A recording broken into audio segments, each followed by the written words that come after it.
प्रिय विद्यार्थियों, समाज कार्य के अंतर्गत हम सैद्धांतिक और व्यवहारिक दोनों पक्षों का अध्ययन करते हैं और इसी विषय के अंतर्गत हम अनेक प्रकार की समस्याओं के संबंध में भी अध्ययन करते हैं।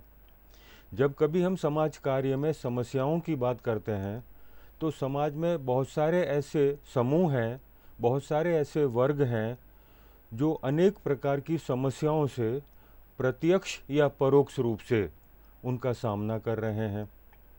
जब हम समस्याओं की बात करते हैं तो समाज में एक तबका है, एक वर्ग है, एक समूह है जिनकी अपनी अलग पहचान है, उनकी अलग अपनी समस्याएं हैं।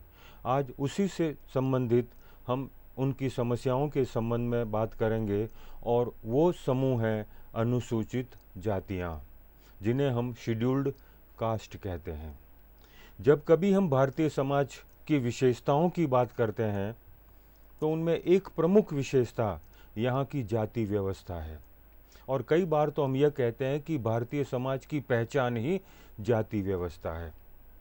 जब जाति व्यवस्था पर बहुत सारे विद्वानों ने अध्ययन किया, चाहे वो J.H. हट्टन हो कास्ट इन इंडिया में, और चाहे G.S. Ghurye, Govind Sadashiv Ghurye caste class and occupation में जब जाति की बात किए तो वो कहते हैं जाति एक ऐसी व्यवस्था है जिसका आधार, जिसका निर्धारण व्यक्ति के जन्म के साथ ही हो जाता है। जब व्यक्ति जन्म लेता है तभी से जाति से उसका संबंध हो जाता है और उसी आधार पर मजूमदार ने भी एक परिभाषा दी, जाति एक बंद वर्ग है, अर्थात जाति को हम बदल नहीं सकते। जन्म के समय ही व्यक्ति का जाति का निर्धारण हो जाता है और मूल रूप से ये आनुवांशिकता पर आधारित एक समूह है। जब गुरिये ने जाति की परिभाषा दी तो उसके साथ उन्होंने कहा कि इसकी कुछ विशेषताएं भी है, और विशेषताओं की बात करते हुए उन्होंने कहा जाति समाज को अलग अलग खंडों में बांटने वाली व्यवस्था है और ये 4 खंड हैं जिसको हम कई बार वर्ण व्यवस्था के साथ भी देखते हैं: ब्राह्मण, क्षत्रिय, वैश्य और शूद्र। ब्राह्मण का स्थान जन्म से उच्च और शूद्र का स्थान जन्म से ही निम्न। इसी को उन्होंने संस्तरण कहा, यानी जन्म से ही ऊंच नीच का निर्धारण हो जाए तो उसे हम संस्तरण या हायरार्की कहते हैं। और इसी कारण जाति व्यवस्था में कुछ लोगों पर विशेष अधिकार के साथ और कुछ लोगों पर उन अधिकारों से उन्हें वंचित करने जैसा हमें रूप देखने को मिलता है। तो जब हम शूद्र की बात करते हैं तो उन्हें समाज में बहुत सारे अधिकारों से वंचित रखा, जैसे खान पान संबंधी निषेध, विवाह संबंधी निषेध, व्यवसाय के चुनाव संबंधी निषेध, धार्मिक कर्मकांड करने संबंधी निषेध। बहुत सारे निषेधों से उनको जोड़ दिया गया और कहा कि ये उन सब कार्यों को नहीं कर सकेंगे और बाकी सभी जातियां, जिनमें ब्राह्मण, क्षत्रिय और वैश्य, जिन्हें सवर्ण कहा, वे उन सभी कार्यों को करने के अधिकारी होंगे। तो प्रारंभ से ही एक ऐसा समूह, एक ऐसा जातीय समूह जिस पर कई तरह से निर्योग्यता थोप दी गई और यह कहा गया कि ये इन सब कार्यों को करने में अयोग्य हैं, निर्योग्य हैं, ऐसे लोगों की अपनी समस्याएं थी। इसलिए जब भारत आज़ाद हुआ तो आज़ादी के बाद ये महसूस किया कि इन लोगों को भी समाज की मुख्य धारा से जोड़ना है, इनको भी समस्याओं से मुक्त करना है, इन्हें भी वो सारे अधिकार दिलाने हैं। और इसलिए आज़ादी के बाद राष्ट्रपति ने अनुसूची बनाई और अनुसूची में उन जातियों को रखा जिन्हें हम प्रारंभ से ही अस्पृश्य या अछूत जातियां कहते थे। जब इस अनुसूची में इन जातियों को रखा गया तभी से ये अनुसूचित जातियां कहलाई। उन्हीं अनुसूचित जातियों की समस्याओं के संबंध में हम बात करेंगे। उनमें मूल रूप से 3 समस्याओं की बात करेंगे। एक अस्पृश्यता, जिसे हम प्रदूषण की समस्या कहते हैं, दूसरा गरीबी से उत्पन्न समस्या, और तीसरा जो अधिनियम छुआछूत को दूर करने के लिए बनाया गया उससे संबंधित जो समस्याएं हैं, और फिर उसके पश्चात उन्हें किस तरह की सुविधाएं संविधान के तहत दी गई है। जब भारतीय समाज की अनेक विशेषताओं से संबंध में बात करते हैं तो एक विशेषता यहाँ की जाति व्यवस्था रही है। जाति व्यवस्था को बंद स्तरीकरण भी कहते हैं, क्लोज्ड स्ट्रैटिफिकेशन। बंद स्तरीकरण का अर्थ एक ऐसी व्यवस्था से है जिसके अंदर संपूर्ण समाज ऐसे अनेक स्तर समूहों में बटा होता है जो पूरी तरह बंद होता है। जाति व्यवस्था भारत में स्तरीकरण प्रणाली का आवश्यक घटक है, कंपोनेंट है। वर्ण व्यवस्था एक स्थिति पदानुक्रम पद के आधार पर स्तरीकरण का विभाजन का गठन करती है, जिसमें सबसे ऊपर ब्राह्मण होते हैं और उसके बाद क्षत्रिय, वैश्य और शूद्र होते हैं। भारत एक ऐसा देश है जिसमें अनेक धर्म भी है, भाषा है, संप्रदाय है, संस्कृति है, जाति है, जनजाति के लोग निवास करते हैं। इनमें से एक समूह अनुसूचित जाति भी है। अनुसूचित जातियां भारतीय समाज का सबसे अधिक वंचित, दैट इज डिप्राइव्ड एंड उत्पीड़न यानी एक्सप्लॉइटेड ग्रुप रहा है। उन्होंने अनेक वर्षों तक बहुत अधिक पीड़ा भोगी है, बहुत अधिक पीड़ा सहन की है, उन पर बहुत सारे अत्याचार भी हुए हैं। उनकी पीड़ा का इतिहास बहुत पुराना है। हम कहते हैं सदियों तक उनका शोषण होता रहा, उनका उत्पीड़न होता रहा, उन्हें अनेक प्रकार की पीड़ाएं दे दी गई समाज में। पारंपरिक व्यवस्था के तहत उन्हें हिंदू सामाजिक पदानुक्रम में सबसे नीचे रखा गया था। हालांकि 1950 में संविधान के अधिनियमन ने उन्हें आबादी के अन्य वर्गों के साथ समान स्तर पर रखने की मांग की, परंतु हकीकत यह है कि ये लोग विभिन्न सामाजिक, आर्थिक, राजनीतिक और सांस्कृतिक अभावों से आज भी पीड़ित हैं। ऐसे लोग जिन्हें हम अछूत कहकर संबोधित करते, जिनके साथ छुआछूत की भावना रखते थे, जिन्हें हम शूद्र कहते थे, ऐसे लोगों की अपनी समस्याएं, पर ये है कौन?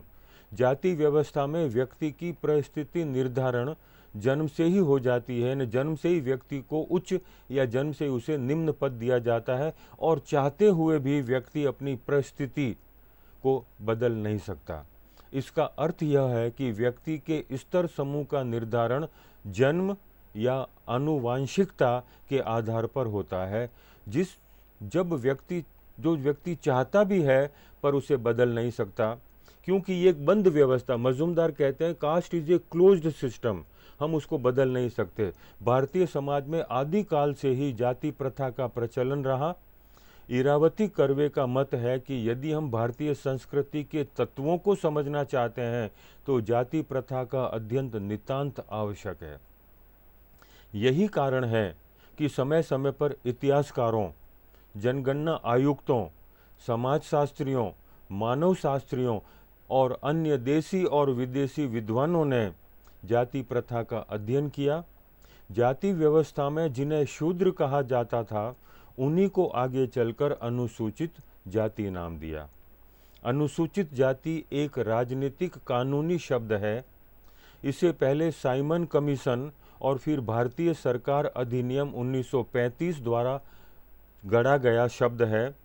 औपनिवेशिक काल के दौरान अनुसूचित जातियों के लिए आमतौर पर दलित, बाहरी और अछूत जैसे शब्दों का इस्तेमाल किया जाता था।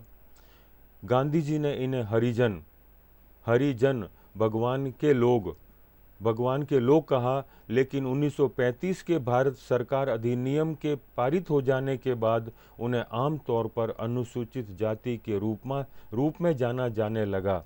जब भारत स्वतंत्र हुआ तो उन्हें कुछ विशेष सुविधाएं और संवैधानिक गारंटी प्रदान करने के लिए इस शब्द को संविधान द्वारा भी अपनाया गया। अब संविधान के अंतर्गत इन्हें शेड्यूल्ड कास्ट ग्रुप कहते हैं, जिन्हें कुछ संवैधानिक अधिकार मिले हैं, उन्हें कुछ विशेष योग्यताएं दी गई हैं, जिससे कि वे समाज में अपनी निम्न परिस्थिति से अपने को ऊपर उठाकर समाज की मुख्य धारा से अपने को जोड़ सकें और वे सारे अधिकार उन्हें प्राप्त हो सकें जो कि समाज के अन्य तबकों को प्राप्त हैं।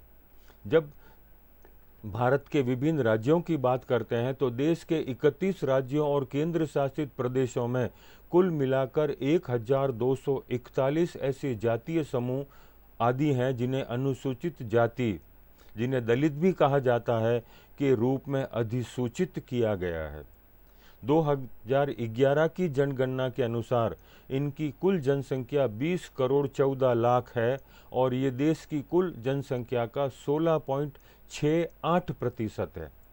2001 और 11 के दशक की अगर बात करें तो अनुसूचित जाति की आबादी में 20.8% की वृद्धि हुई, जबकि कुल आबादी में दशक के आधार पर 17.64% की वृद्धि दर्ज की गई और यह 121 करोड़ के आंकड़ों को छू गई।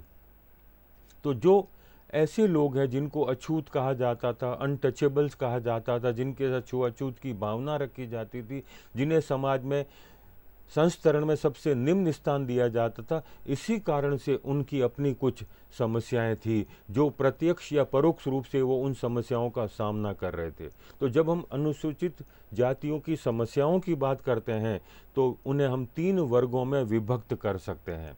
पहला जो वर्ग समस्या का है वो अस्पृश्यता, अनटचेबिलिटी, प्रदूषण एंड पॉल्यूशन, ये उस प्रकार का कार्य करते हैं जिसको पॉल्यूटेड ऑक्यूपेशन कहते हैं।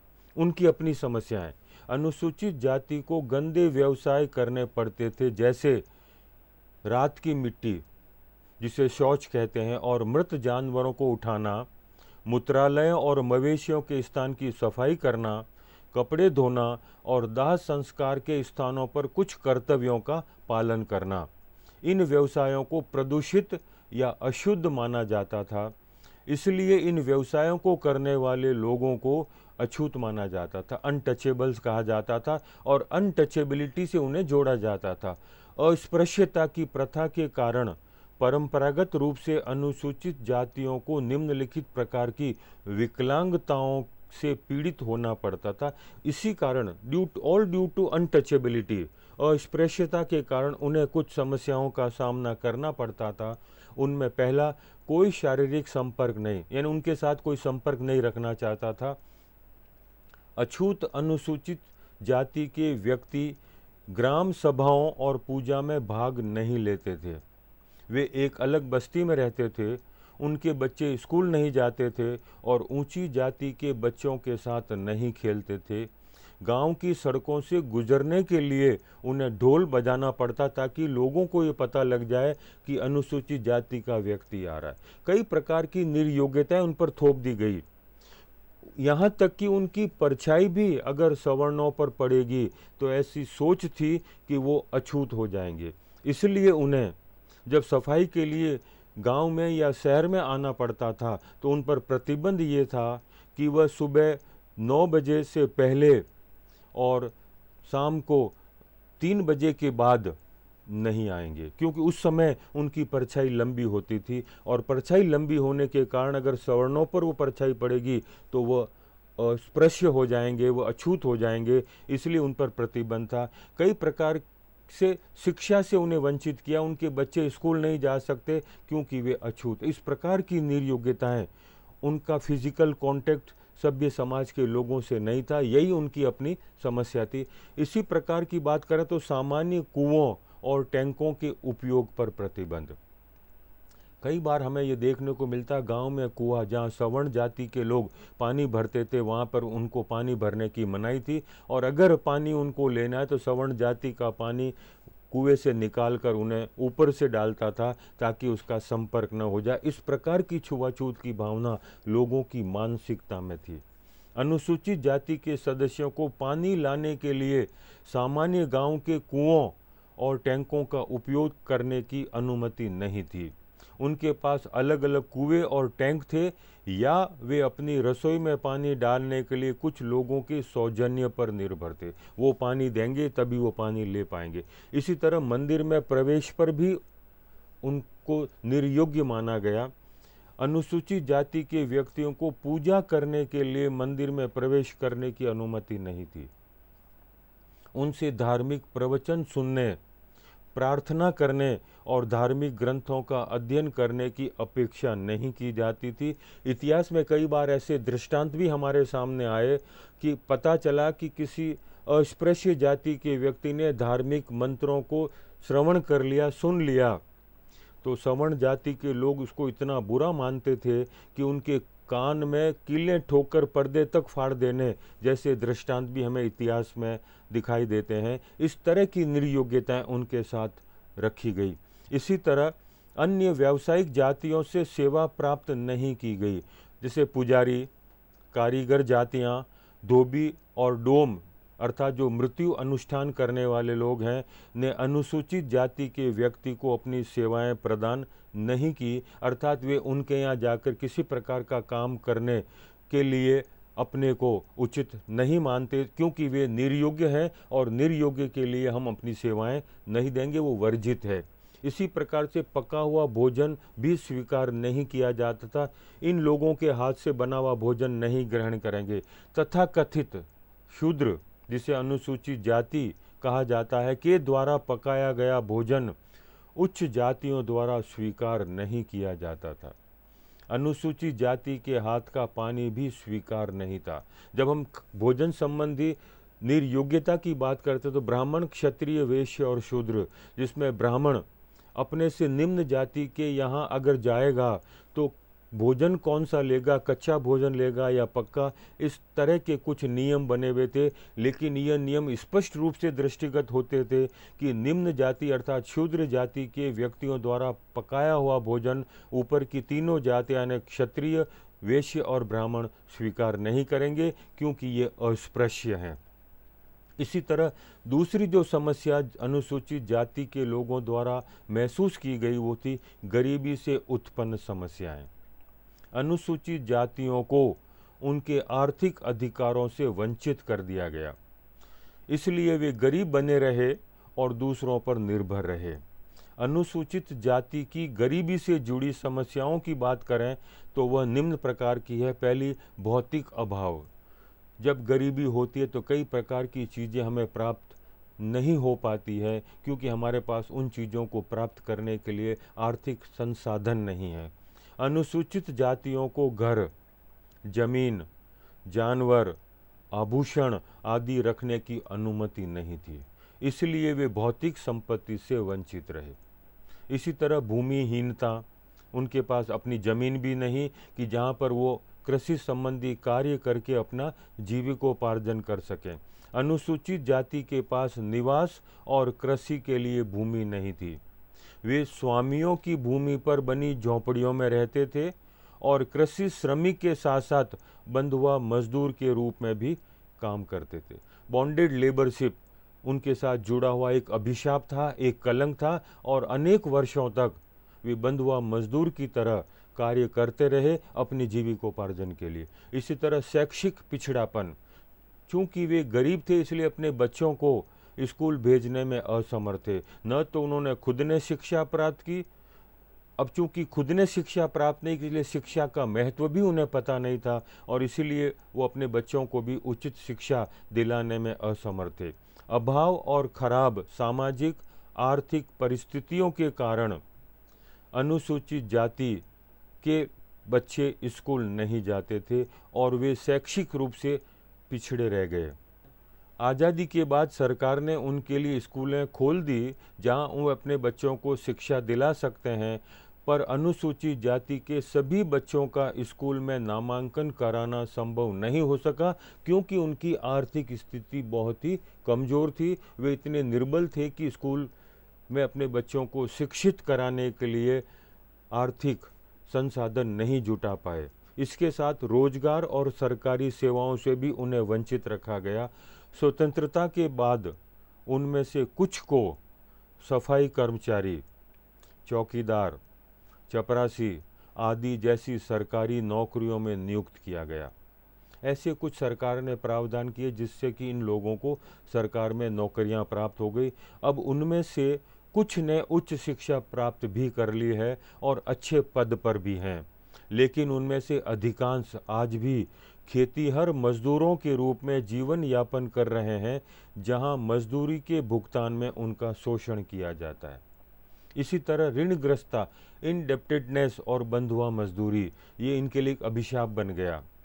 अनुसूचित जाति के अधिकांश परिवार प्रतिदिन 2 वक्त का भोजन लेने की स्थिति में नहीं है, इसलिए उन्हें उपभोग के लिए ऋण लेना पड़ता है। इसके लिए बैंक उन्हें लोन नहीं देते।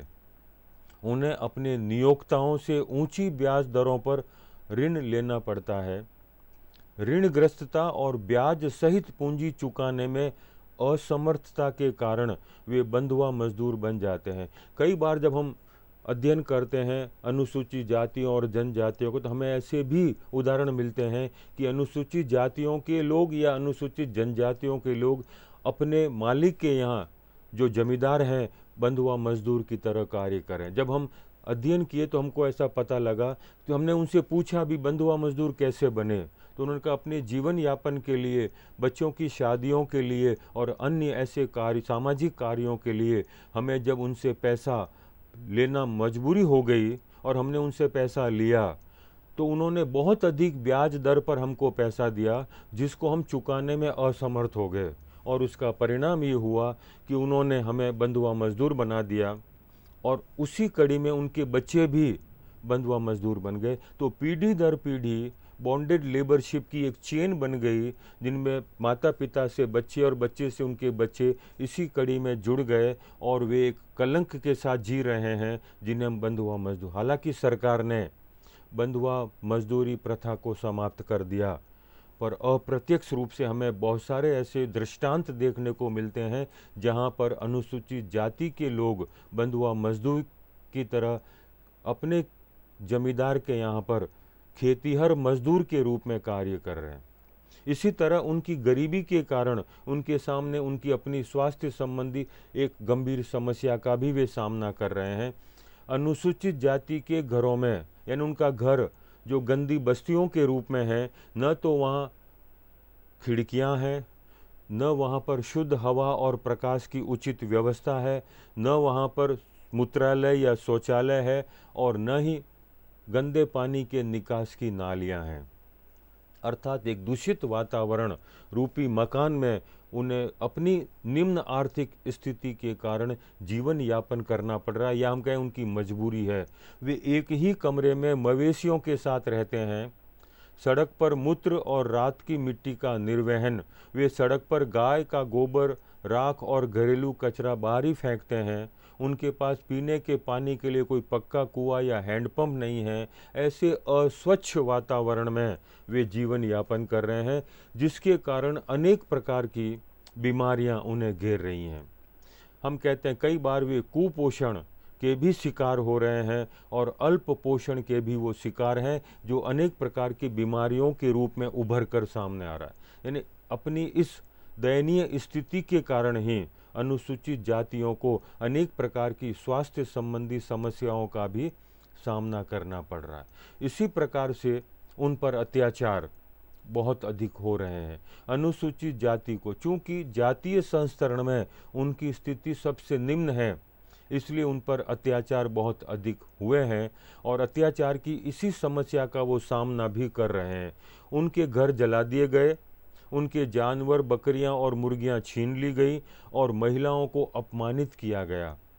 उन्हें बेरहमी से पीटा जाता है, उनकी भी हत्या कर दी जाती है और समूहों में मार दिया जाता है। ये अत्याचार के वे रूप हैं जिनका उन्हें तब सामना करना पड़ता है जब वे विरोध करने और अपने सामाजिक, आर्थिक या राजनीतिक अधिकारों की मांग करने का साहस करते हैं। क्योंकि जब वो चाहते हैं कि हम आर्थिक क्षेत्र में, सामाजिक क्षेत्र में, राजनीतिक क्षेत्र में आगे बढ़ें, तो सभ्य समाज के लोग, या जिन्हें हम सवर्ण कहते हैं, वे इसे बर्दाश्त नहीं कर पाते और इन पर अनेक प्रकार के अत्याचार करते हैं। उन अत्याचारों का सामना उन्हें करना पड़ता है। हम कहते हैं ये सब इनकी आर्थिक स्थिति निम्न होने के कारण इन्हें इन समस्याओं का सामना करना पड़ रहा है। अनुसूचित जातियों की जब समस्याओं की बात करते हैं, दो समस्याएं जो अस्पृश्यता, प्रदूषण संबंधी, और दूसरा गरीबी और आर्थिक निम्न स्थिति के कारण जो समस्या का वो सामना कर रहे थे। इसी प्रकार की एक तीसरा समस्या का जो आधार है वो अस्पृश्यता अपराध अधिनियम 1955, अनटचेबिलिटी क्राइम एक्ट 1955। आज़ादी के बाद भारत के संविधान के अनुच्छेद 17 में अस्पृश्यता के उन्मूलन की घोषणा की गई। We want to remove the untouchability in the society. 1961 में अस्पृश्यता का एक अधिनियम 1955, जिसे बाद में अपराध घोषित किया गया, वो लागू किया गया। अस्पृश्यता का एक अधिनियम 1955 में अपराध भी अस्पृश्यता की को अपराध घोषित करके इस प्रकार के व्यवहार को कानूनन अपराध की संज्ञा दी गई। इस अधिनियम ने रोजगार, पेयजल आपूर्ति, पूजा अर्चना, चाय की दुकानों और होटलों में सेवाएं देना, बस या ट्रेन से यात्रा करना, सार्वजनिक स्थानों का उपयोग करना, ग्राम पंचायत की बैठकों में उपस्थिति दर्ज कराना, वस्तुओं को बेचने से इनकार करना या सेवाएं प्रदान करना, इस तरह का जो रूप था इसे इस अधिनियम के अंतर्गत रखा गया। अस्पताल में भर्ती के मामले में अस्पृश्यता की प्रथा भी प्रतिबंधित थी और उस पर प्रतिबंध लगाया गया था। इस अधिनियम ने अस्पृश्यता की प्रथा को जुर्माने और सजा के रूप में दंडनीय बना दिया। जब समाज में इस प्रकार का रूप विकसित हुआ था तो इस अस्पृश्यता अधिनियम के तहत इन सब को प्रतिबंधित कर दिया। कोई इस प्रकार का व्यवहार नहीं करेगा और अगर कोई ऐसा व्यवहार करते हुए पाया गया तो उसे अपराध माना जाएगा और उसके लिए दंड की व्यवस्था की गई। अस्पृश्यता अपराध संशोधन और विविध अधिनियम मिसलेनियस एक्ट 1976 ने सजा बढ़ा दी। पहली बार अपराध के लिए न्यूनतम और अधिकतम कारावास क्रमशः 1 महीने और 6 महीने रखा गया। न्यूनतम और अधिकतम जुर्माना क्रमशः 100 और 500 रुपया। दूसरी बार अपराध करने पर जुर्माना 200 से 500 रुपया और 6 महीने की कैद। तीसरे और उसके बाद के अपराध के लिए 1 वर्ष की कैद और 200 से 10,000 रुपये तक का जुर्माना है। लेकिन ऐसे सभी निषेधात्मक उपायों के बावजूद अस्पृश्यता अभी भी प्रचलित है। ग्रामीण क्षेत्रों में यह अभी भी एक सामाजिक वास्तविकता है। शहरी क्षेत्रों में भी यह कम से कम मानसिक स्तर पर प्रचलित है।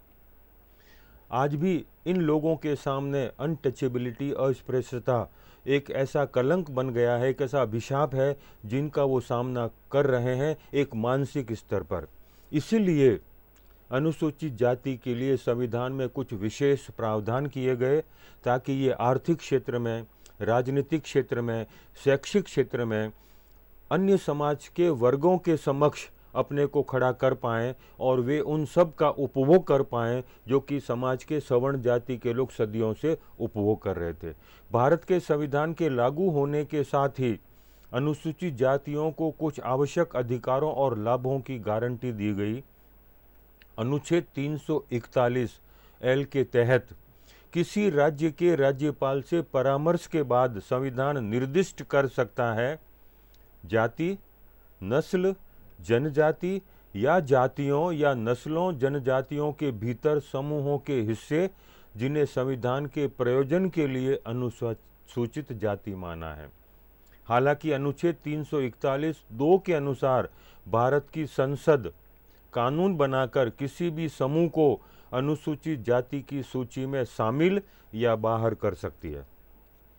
संविधान के अनुच्छेद 46 के तहत यह राज्य की जिम्मेदारी है कि वह लोगों के कमजोर वर्गों और विशेष रूप से अनुसूचित जातियों और अनुसूचित जनजातियों के शैक्षिक और आर्थिक हितों को विशेष ध्यान से बढ़ावा दे और उन्हें सामाजिक अन्याय, सोशल इनजस्टिस और सभी प्रकार के शोषण, एक्सप्लॉयटेशन से बचाएं। प्रस्तावना प्रतिबिंबित प्रीएम्बल में यह रिफ्लेक्ट होता है या रिफ्लेक्ट करती है कि भारतीय संविधान का मूल दर्शन जो अनुसूचित जातियों के पक्ष में खड़ा है, ये बताता है कि संविधान उनके साथ है और वो इस प्रकार के शोषण से, इस प्रकार के अत्याचार से, इस प्रकार के अन्याय से अपने को बचा सकते हैं इन अनुच्छेदों का उपयोग करके। अनुच्छेद 14, 15, 16 और 17 समानता का अधिकार प्रदान करता है, राइट टू इक्वलिटी। संविधान का अनुच्छेद 14 कानून के समक्ष समानता का अधिकार प्रदान करता है, जिसका अर्थ यह है कि देश का प्रत्येक नागरिक कानून के समक्ष समान है। अनुच्छेद 15 धर्म, मूल वंश, जाति, लिंग या जन्म स्थान के आधार पर सामाजिक और शैक्षिक भेदभाव पर रोक लगाता है। इस अनुच्छेद में प्रावधान है कि किसी भी नागरिक को दुकानों, सार्वजनिक रेस्टोरेंट, होटलों, मनोरंजन के स्थानों, सार्वजनिक सुविधाओं जैसे कुओं, टैंकों, स्नान घाटों, सड़कों, सार्वजनिक रिसोर्ट्स के स्थानों आदि का उपयोग करने से नहीं रोका जाएगा। यह राज्य को नागरिक के सामाजिक और शैक्षिक रूप से पिछड़े वर्गों की उन्नति के लिए विशेष प्रावधान करने का अधिकार भी देता है। अनुच्छेद 16 नियुक्ति के मामले में अवसर की समानता, सबको नौकरी प्राप्त करने का अधिकार है। इसमें प्रावधान है कि राज्य सार्वजनिक सेवाओं में अनुसूचित जाति और अनुसूचित जनजाति के सदस्यों के लिए पद आरक्षित कर सकता है, रिजर्वेशन कर सकता है। संविधान के इस भाग का अनुच्छेद 17 अनुसूचित जातियों के विरुद्ध किसी भी रूप में अस्पृश्यता की प्रथा को कानूनी रूप से समाप्त करना है। अनुच्छेद 46 में विशेष रूप से उल्लेखित किया गया कि राज्य को समाज के कमजोर वर्गों के बीच अनुसूचित जाति और अनुसूचित जनजाति के शैक्षिक और आर्थिक हितों को बढ़ावा देने का प्रयास करना चाहिए। दो अनुच्छेद 330 और 332 बताते हैं कि विभिन्न राज्यों में अनुसूचित जातियों की संख्या के अनुपात में लोकसभा, ये अनुच्छेद 330 में, और राज्य विधानसभा अनुच्छेद 332 में सीटें आरक्षित की जाएंगी।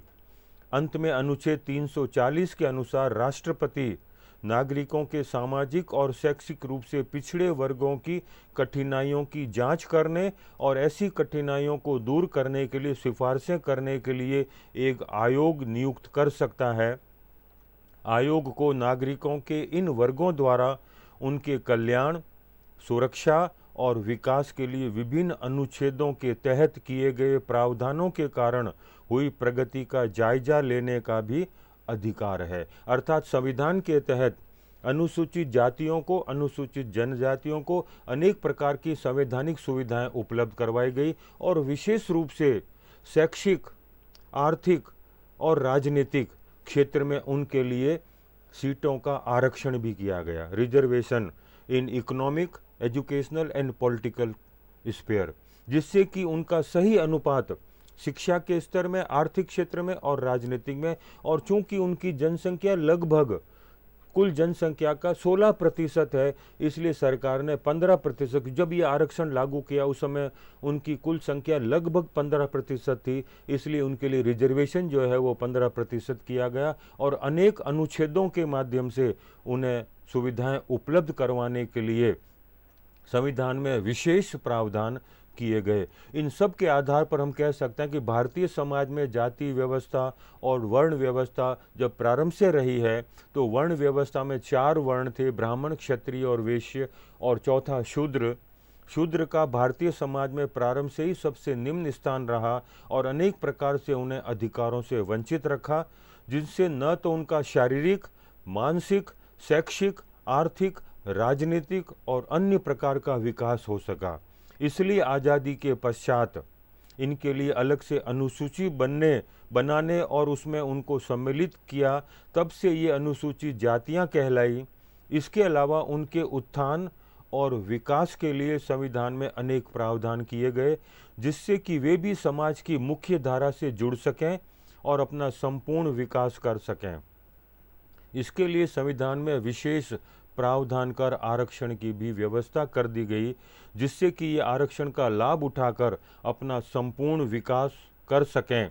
इन सब प्रावधानों का परिणाम ये हुआ है कि अनुसूचित जातियों का आज प्रत्येक क्षेत्र में विकास और प्रगति हुई है और वे